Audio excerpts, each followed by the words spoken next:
어제 오빠와 새언니 때문에 언니 결혼이 깨졌다는 글에 후기가 올라와 이야기 전해드립니다. 댓글들 하나하나 꼼꼼히 읽어보고 생각 많이 해봤습니다. 언니가 무너지면 저희 집이 위태로운 것도 사실이고 항상 언니에게 고마워하고 있지만 어느 면에서는 그걸 당연시 받아들이던 면도 없지 않아 있어서 그 점은 많이 반성 중입니다. 하지만 저는 아직 미성년자입니다. 댓글에 언니를 보내주고 이젠 제가 가장 노릇을 해야 한다는 글을 보고 조금 난처했습니다. 그런 생각을 아예 안 해본 적 없는 거 아닙니다. 하루에 수십 번 나도 언니처럼 학교 그만두고 일할까 생각하지만 전 역시 언니가 아니고 언니처럼 똑부러지는 성격이 아니기 때문에 그럴 염두가 나지 않았습니다. 언니의 짐을 덜어주기엔 아직 저희 나이가 어린데다가 저 또한 고등학교를 실업계로 가서 아르바이트도 하면서 조금이나마 힘이 되고 싶었지만 언니는 돈 걱정 말고 인문계로 가서 공부해서 대학 가라며 너의 생각을 알겠으나 학벌이 짧으면 무시당하기가 쉽다며 저를 설득하였고 저 또한 공부를 하고 싶었기 때문에 수긍하고 고등학교를 인문계로 갔습니다. 항상 10시 넘어서 끝나는 학교와 새언니의 구박과 오빠의 무책임 때문에 언니가 힘든 걸 많이 알아차리지 못했나 봅니다. 제가 크면 언니의 짐을 당연히 덜어주려 했고요. 저도 집에서 집안일 많이 돕고 합니다. 그리고 언니를 병원에 데리고 간다는 말은 언니가 위장이 안 좋아서 스트레스를 받거나 밥을 안 챙겨 먹으면 속이 망가지기 때문에 걱정이 돼서 하는 말인데 무슨 정신병원에라도 데려가야 한다는 것처럼 오해하시는 분이 계셔서 말하는 거고요. 병원비 정도는 저랑 엄마가 낼 수 있습니다. 병원비를 못 낼 만큼 가난한 건 아니니까요. 너무 저희 가족을 기생충 취급하듯이 하지 말아주세요. 그리고 저 또한 새언니에게 화가 많이 나 성질도 내보고 싶었고 머리채라도 휘어잡고 싶었지만 예전에 한번 새언니와 조카 문제로 언성 높여 싸웠는데 언니가 그 일을 알고 엄청 화를 냈어요. 화를 내는 건 내가 할 일이지 너가 할 일이 아니라며 너가 버릇없이 굴면 밖에서 언니랑 엄마가 욕먹는다고? 아무리 못나서도 위더른은 위더른이라고 그렇게 언성 높여 싸우면 안 된다고 하기에 조용히 있었습니다. 근데 아무리 그 말을 들었어도 제가 그 상황에서 참았으면 안 되는 거였는데 아직도 화가 가라앉질 않네요. 언니는 지금 많이 진정된 상태라 요 며칠 동안 밥도 안 먹어 살이 쪽 빠졌는데 오늘 아침 묵묵히 나와 혼자 양푼통에 밥이랑 반찬을 부어 비벼 먹더니 샤워도 깔끔히 하고 예전 모습으로 돌아왔습니다. 근데 그 모습을 지켜보니 또 혼자 무리할 것 같아서 언니를 붙잡고 얘기를 했습니다. 언니가 우리를 책임지려는 건 알지만 그 책임감 때문에 언니의 소중한 인생까지 뺏고 싶지 않다고? 우리 가족이 짐이 되는 것도 알고 내가 아직 어려 언니에게 아무 도움이 될 수 없는 것도 알지만 나도 곧 커서 성인이 될 거고 내가 저번에 언니한테 혼나서 새언니한테 아무 말도 못했지만 새언니 또 우리 집에 와서 이상한 짓 하면 나도 가만히 안 있을 거라고. 그랬더니 언니가 엄마와 저를 단 한 번도 짐이라고 생각해 본 적이 없대요. 저를 엄마가 낳았지만 부모님이 맞벌이 하면서 키운 건 다 내가 키웠다면서 넌 내 동생이면서도 딸인데 널 어떻게 짐이라고 생각하냐고. 엄마 또한 나를 낳아주고 아파서 쓰러질 때까지 일하면서 보냈는데 당연히 내가 모시는 건 당연한 거고 오히려 내가 원해서 이 길을 택한 건데 그 스트레스가 쌓일 때마다 너한테 풀게 돼서 미안하다고. 결혼은 당연히 내가 시집을 가는 건데 집에서 뭘 해준다는 거 자체가 말이 안 되는 거라 언니도 돈을 모으게 된 거고 그 문제에 엄마와 저는 상관이 없다고 하더라고요. 우리 가족까지 포옹해주지 않을 남자였다면 지금까지 만나지도 않았을 거라고.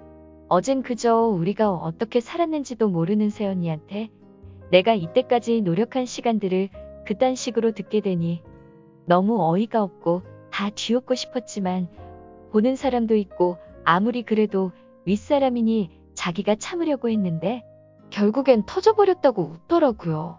근데 그 모습이 자꾸 불편하게 남아서 막 울었는데 언니가 울지 말라고 너는 걱정할 거 하나도 없다고. 언니 결혼이 깨져서 하는 말이면 언니 지금 남자친구 만나서 다시 얘기하러 갔다 올 거라고. 헤어지자는 것도 언니가 제정신이 아니어서 했던 말이라고. 이미 그 집 며느리는 나인데 이렇게 헤어지는 게 말이 되냐고. 새언니 때문에 헤어지면 새언니만 좋은 일 시키는 거라고. 당당하게 결혼해서 엄마랑 저한테 반듯한 형부 만들어주고 자기 편 하나 만들 거라고 걱정하지 말라면서 달래주다가 제가 이쁘다는 옷 골라 입고 남자친구 만나러 나갔네요. 몇 시간 지나서 형부 될 사람한테 고맙다고 다 해결됐다고. 나중에 저녁이나 한번 먹자고 문자 오고. 이제 다 괜찮아지려나 싶은데 아직 처리하지 못한 오빠와 새언니가 자꾸 마음에 걸리네요. 엄마와 저는 이제 다 괜찮아졌으니 새언니와 오빠만 어떻게 치워버렸으면 좋겠는데 방법도 딱히 생각나지 않고 저 역시 오빠에게 돈을 주는 것은 반대이기 때문에 언니에게 오빠에게 언니가 피땀 흘려 번 돈 줄 생각하지 말라니까 당연히 줄 생각 없었다고 그땐 내가 미쳤던 거라고 그러더라고요. 그 말을 듣고 한편으론 안심이 되었지만 조카가 자꾸 마음에 걸리네요. 언니랑 엄마랑 계속 얘기를 하다가 계속 이야기가 길어지니까 언니가 형부를 불렀습니다. 이제 엄마한테도 새 아들이 생기고 나한테도 내 편이 생기는데 한번 이럴 때 써먹기라도 해보자고 웃으면서 말하는데 형부도 언니가 불러서 달려왔는데 얘기를 듣고 많이 고민을 하더라고요. 저도 가족이라 알아야 하기 때문에 같이 있긴 했지만 뭐라고 함부로 말할 수 있는 상황도 아니고. 형부가 처음엔 오빠네 가족한테 월세로라도 자기 돈으로 집을 하나 얻어주겠다고 했는데 언니와 제가 절대 안 된다고 말렸습니다. 언니가 자기가 차라리 조카를 보고 말지 그 꼴은 못 보겠다고. 그러니까 형부가 버럭하면서 아무리 가족 사정 다 이해해도 우리도 아이 가져야 되는데 조카한테 홀려서 자기는 상대도 안 해줄 거 뻔하다면서 그건 싫다고 하고요. 그 얘기 듣고 농담인 거 알면서도 가족들 얼굴 다 빨개지고 언니도 그 말은 다시는 안 꺼냅니다. 결국 아무런 해답도 얻지 못하고 형부를 보내고 엄마도 요 며칠 새 너무 힘들다며 주무시러 가시고 언니랑 둘이 있는데 제가 말을 꺼냈습니다. 인터넷에 글을 썼는데 댓글이 꽤 달렸다고. 거기 사람들 이미 결혼하신 분들도 많고 이런 일에는 다른 사람 얘기도 필요할 것 같다고 읽어보라고 해서 언니가 다 읽어보고 결정을 내렸습니다. 형부한테도 전화로 얘기를 했고요. 형부는 언니가 하자는 대로 다 따를 테니 걱정 말고 하고 싶은 대로 하라고 했고 언니는 내일 오빠랑 새언니를 불러다가 1,000만 원을 빌려주고 각서를 받을 것 같습니다. 아무리 철이 없어도 부모는 부모인데 만약 1,000만 원도 못 갚고 자리도 못 잡고 흥청망청 쓰고 발전이 없다면 아이를 데려오겠다는 걸로? 만약 조카를 데리고 오게 된다면 전 이제 수험생이지만 엄마와 제가 돌볼 수 있는 선에서 심히 돌보기로 했고 언니와는 오랜만에 함께 같이 자기로 했네요.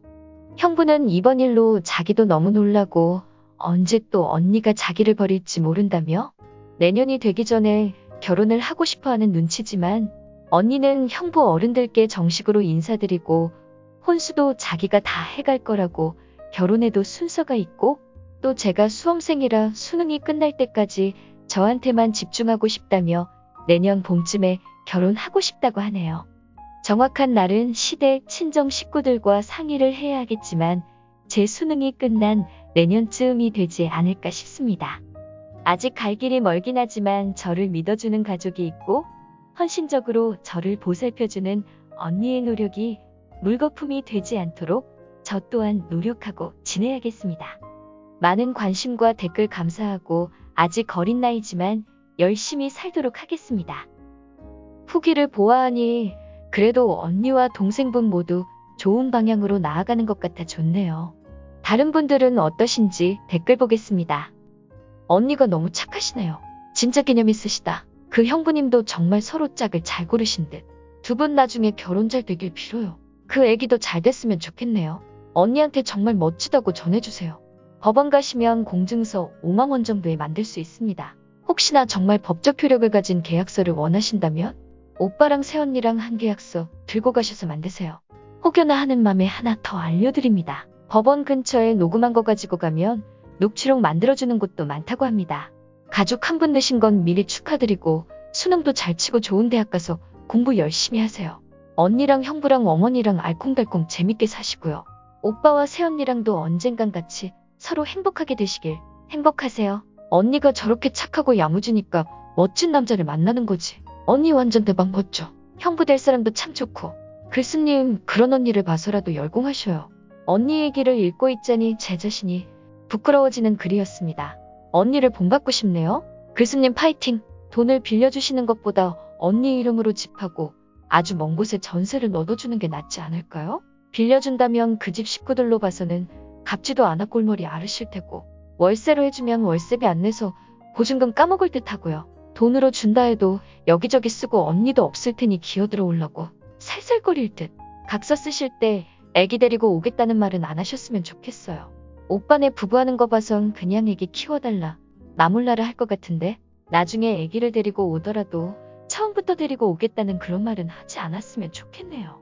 글쓴이님 첫 번째 글 읽을 때까지 아직 미성년자인 건 눈치 못 챘을 만큼 글에 깃들어 있는 생각이나 글로 생각을 전개해가는 능력이 성숙하시네요.